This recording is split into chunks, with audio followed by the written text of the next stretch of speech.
Mais uma do MBL. Dessa vez é o Kim Kataguiri que quer reverter a decisão do STJ que derruba a tese do racismo reverso. Sim, o deputado realmente acredita que o racismo reverso existe e ainda fala que o judiciário validou o racismo no país.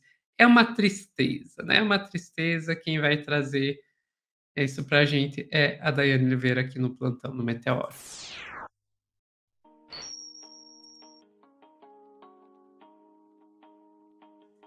Surpreende? Não, mas continua sendo chocante, né, Dai? Pois é, porque assim, né, a gente luta para que exista ali uma equidade. Quem sabe um dia a gente tenha uma dinâmica aí de igualdade, mas aí vem pessoas e figuras como Kim, inclusive eu li uma matéria que falava assim, Kim Kataguiri quer que todas as raças, racismo seja considerado para todas as raças, ainda raças, né? A gente não fala nem de etnia, fala raça. É um total desconhecimento sobre tudo. E lógico, aí a gente vem para uma questão, né? Discriminação é crime, e a gente já sabe disso, está na Constituição, discriminação é crime. Então, quando a gente fala de racismo, né, uma questão de você sobrepor uma ideia de que há uma raça que tem que ser tratada, uma pessoa, uma etnia que tem que ser tratada de forma inferior, isso aí já vem de uma outra linha. Eu não vou nem explicar muito isso, que a gente vai ter um vídeo, inclusive, que vai explicar muito bem essa questão. Mas eu vou pedir para você, Sofia, por favor, porque vamos lembrar que o STJ, o Superior Tribunal de Justiça, classificou que racismo reverso não existe. Não existe. Então, assim, racismo reverso não existe. Esse é um primeiro ponto. E sim, por favor, Sofia, pode colocar assim a postagem do Kim Kataguiri. E aí, né, o Kim vem com uma publicação nas redes sociais dizendo que, então, logicamente, a justiça ali determinou que racismo, que está liberado o racismo, como se o judiciário tivesse validado o crime de racismo. Então, o STJ legaliza racismo, e aí ele traz na legenda que protocolou um projeto de lei que define crimes resultantes de preconceito de raça e cor, garantindo que sejam reconhecidos e punidos independentemente da cor, raça, etnia, religião ou origem da vítima. E aí vem...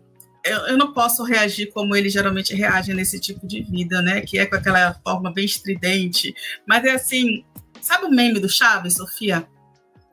Dá zero para ele. É exatamente esse meme que a gente poderia utilizar neste momento, porque a gente está falando justamente... A Constituição já garante. Você entende? Lei 7.716, de 5 de janeiro de 89, gente. Ele só está 36 anos atrasado. 36 anos atrasado. Isso. Exatamente isso. É só isso, sabe? E aí ele vem ainda falando sobre o termo, né? O termo racismo reverso, pela lógica, deveria significar simplesmente ausência de racismo. No entanto, esse jargão ideológico infiltra-se no judiciário e subverte a lei. Excluir uma raça inteira de proteção legal contra crime de preconceito não apenas viola o princípio da isonomia, mas também representa uma aberração jurídica. Aberração, na verdade, é esse texto e esse pensamento. Isso sim é aberração. E aí, para quem não sabe, né, o STJ foi pensar nessa matéria de racismo reverso justamente porque uma pessoa, nesse caso é um homem, né, da cor branca, um homem branco, entrou com uma ação justamente por uma dinâmica ali, uma forma que ele foi chamado e ele não gostou. A denúncia foi feita em Alagoas, pelo Ministério Público de Alagoas, foi um homem italiano, e se eu não me engano, ele fala, né, sobre um processo ali de crime sobre a sua raça. E aí, o pensamento do judiciário foi exatamente o quê? Que a injúria racial não se configura em ofensas dirigidas a pessoas brancas exclusivamente por esta condição, e que o racismo é um fenômeno estrutural que historicamente afeta grupos minoritários, nesse caso minoritário não é de quantidade, né, nesse caso de minorias em relação ao poder, e aí ele, continuando a frase do judiciário, é que não se aplica a grupos majoritários em posição de poder. Então, logicamente, pessoas brancas, elas não sofrem racismo nesta estrutura em que vivemos. Aí a pessoa pode me dizer, por exemplo, mas o asiático pode sofrer racismo. Sim, ele pode sofrer racismo, mas é isso. Existem, e aí vai muito da estrutura em que se vive. A gente conhece xenofobia, a gente conhece a dinâmica racial, mas no Brasil, os grupos dominantes, os grupos com poder e os grupos com acesso, sobretudo os que não são estrangeiros, né, que são brasileiros natos, nesse caso a gente está falando do homem, mulher, cis, branco, com determinados padrões e sobretudo com acesso ao dinheiro.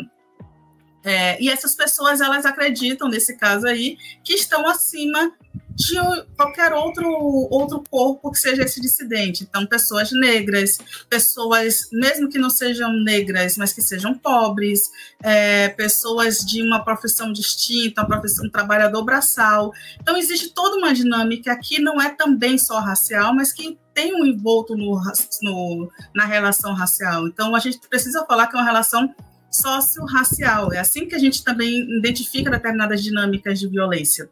Neste caso, a relação racial diretamente, se uma pessoa branca, desculpa o termo, gente, mas se você chama uma mulher branca de branquela, você, sim, pode estar ofendendo, ela pode entrar com uma ação de danos morais, de ofensa, e isso tudo é garantido na Constituição, mas ela não vai ser excluída de um emprego, ela não vai ser excluída, ela não vai perder determinadas chances, ela não vai deixar a escola por uma questão sistêmica e estrutural, apenas porque uma pessoa chamou de branquela.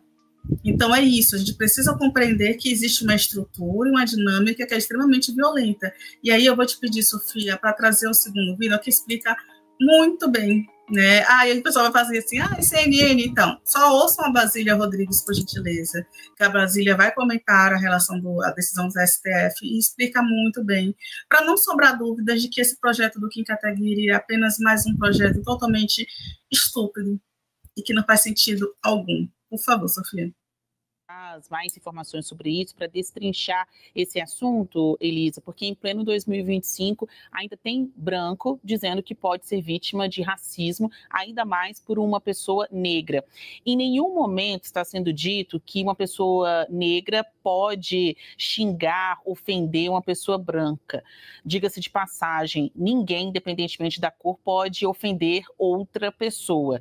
Aqui a discussão é sobre o tipo do crime, se pode ser enquadrado em injúria racial. Esse caso aconteceu lá em Alagoas, estava sendo julgado no Tribunal de Justiça de Alagoas sob o argumento de que o homem negro, ao dizer que o homem branco, um italiano, casado com a tia dele, seria uma pessoa de cabeça branca, escravagista e europeia, teria cometido o crime de racismo.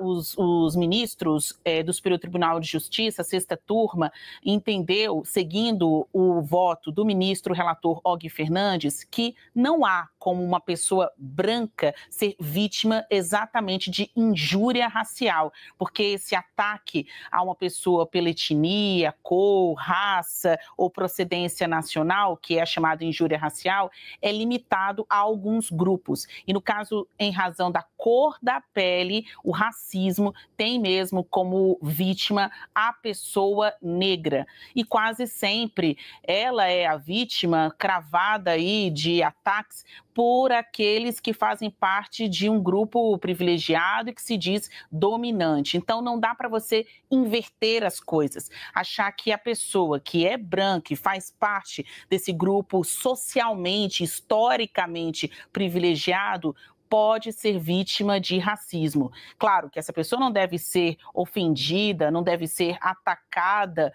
ainda mais de maneira indiscriminada, sem uma razão legítima. Mas não é crime de racismo. Foi isso que decidiu a sexta turma do STJ. Ontem a gente trouxe aqui tanto a informação de que o julgamento iria acontecer, a gente divulgou primeiro aqui na CNN Brasil, e também o resultado disso. No caso específico, este homem quem o acusava tiveram negócios frustrados, né? Porque o homem negro trabalhou para o homem branco sem receber, Elisa. Isso lembra um pouco de escravidão, né? Mas, enfim, homem negro trabalhou para o homem branco sem receber e também teria ouvido outras promessas que não foram cumpridas. Em uma troca de mensagens, afirma a acusação contra o homem negro. Ele teria mandado uma mensagem dizendo: olha, você tem cabeça branca escravagista europeia. Aí o homem branco se sentiu atacado em razão de sua cor e processou o homem preto na justiça. Isso estava acontecendo, estava seguindo ali o processo no TJ de Alagoas. Com essa decisão ontem do STJ, não em relação ao mérito da questão, mas a tese, o argumento que estava sendo utilizado neste julgamento, o caso será suspenso. O homem negro não poderá responder por cometer supostamente racismo contra o homem branco, porque este crime para a justiça brasileira não existe. Se o homem branco quiser processar o negro por injúria na modalidade simples, porque injuriar é ofender, xingar alguém, até pode, estará no direito dele, mas não sob alegação racial. Você vê, todo dia a gente vai aqui aprendendo aos poucos em cada assunto que se apresenta. A decisão... É isso, Sophie. Só uma coisa, tá? Eu adoro pessoas brancas quando falam assim, todo dia estamos aqui aprendendo. Porque, tipo, tu chega num restaurante, todas as pessoas que estão ali sendo servidas são brancas. Todo mundo ali é branco, e todas as pessoas que estão servindo, geralmente, a maioria, pelo menos, ou só quem está nos serviços gerais são pessoas negras, pessoas não brancas, e aí você, logicamente, passa 40 anos sem se questionar sobre nenhuma estrutura. Aí, do nada, só porque a Basília falou, e você, realmente, estamos aprendendo todos os dias. Eu fico extremamente incomodada com isso, mas ok, né? Vamos passar, pelo menos aprendendo em algum momento da vida. Nunca é tarde para aprender. Como, infelizmente, a gente acredita que o Kim não aprendeu ainda, né? O Kim Kataguiri está ali gastando tempo e energia dele e dinheiro público, porque cada projeto desse é exatamente isso. Eu li um comentário que você destacou, Sofia, não sei se você vai comentar agora, mas vamos lembrar que o Kim Kataguiri é um deputado federal reeleito por São Paulo, São Paulo, né? São Paulo, como é que São Paulo elege a Suplicy, elege Kim Kataguiri, né? Difícil, né? Mas é isso. Ele também é uma das 30 pessoas mais influentes do planeta, segundo Times, segundo a Times, sim, gente. E ele também foi para o under do Forbes, também como uma das pessoas mais influentes. Então, ele é uma pessoa que, mesmo quando fala este tipo de coisa, para a gente não levar processo, não vou dizer o que isso é, ele tem muita visibilidade. Então, tem muita gente que acredita, e esses projetos têm, infelizmente, um impacto muito grande. E aí, vamos só... Existe a chance de passar. Eu acho que é esse o ponto. Existe uma chance real desse tipo de coisa pegar. Então, não dá para a gente fazer de conta que não está acontecendo. Eu sei que tem toda uma discussão sobre dar palco, sobre como a gente tem que pautar as coisas, mas existe também uma coisa no jornalismo que é a denúncia, gente. A gente tem que vir aqui denunciar, sim, esse tipo de projeto, porque senão, se a gente não fizer isso, passa. Exatamente. E daí, claro... racismo reverso não existe. Desculpa, claro, racismo reverso não existe. É importante a gente pontuar isso. E, claro, existe a possibilidade, como diz aqui o Vitor, mas no STF ela cairia? Sim, existe essa possibilidade, só que isso acaba servindo aos interesses deles também. Se isso passa e cai no STF, isso acaba alimentando aquela coisa deles de que, olha, a gente tem está sendo ditadura do Xandão, etc. E eles vão usar isso para fortalecer o discurso deles. E eu acho que a gente tem que tomar cuidado, gente, com essa de, mas chega no STF reverte, chega no STF cai. Porque, gente, daqui a pouco nós vamos ter as eleições em 2026. A gente não sabe como é que vai ficar o Senado. E dependendo de como ficar esse Senado, se eles conseguirem juntar gente o suficiente para, quem sabe, pautar um impeachment de um ministro do STF, o STF vai ter que começar a se cuidar, se realmente vai querer ficar barrando todos os projetos inconstitucionais que passa pelo legislativos. Porque daí eles vão querer proteger o deles e dizer, não, não é melhor deixar passar, mesmo sabendo que é inconstitucional, sabendo que é absurdo, porque senão eles impeachmentam a gente. Então, tem que cuidar. Não dá para ficar simplesmente, deixa passar e o STF que se vire. Não. E só que não dá para esquecer, por exemplo, a gente tem um exemplo prático aí de que não só o jurídico vai funcionar, tá? A gente tem um marco temporal aí que tá, né, que a gente foi decidido pelo STF que os indígenas tinham direito mesmo anterior a 89. No entanto, o Congresso voltou e com outro projeto para fazer com que os indígenas perdessem suas terras. Então, marco temporal é um grande exemplo de que não adianta só a decisão do STF, não. A luta é muito mais profunda e é isso. Infelizmente, a gente precisa estar atento a esses sinais, sim. E só para finalizar, tem um ponto que eu talvez discorde aí da Dai e de parte do nosso chat, que é o Kim não sabe, o Kim ele sabe. Ele sabe que não existe racismo reverso. E ele faz isso sabendo que não existe racismo reverso. Ficamos por aqui, Dai? Ficamos, Sophie. Estou entregando o esquema todo. Ficamos. É isso, gente. Vamos ficando por aqui, mas quem está vendo ao vivo, não sai daí que a gente já volta com mais plantão.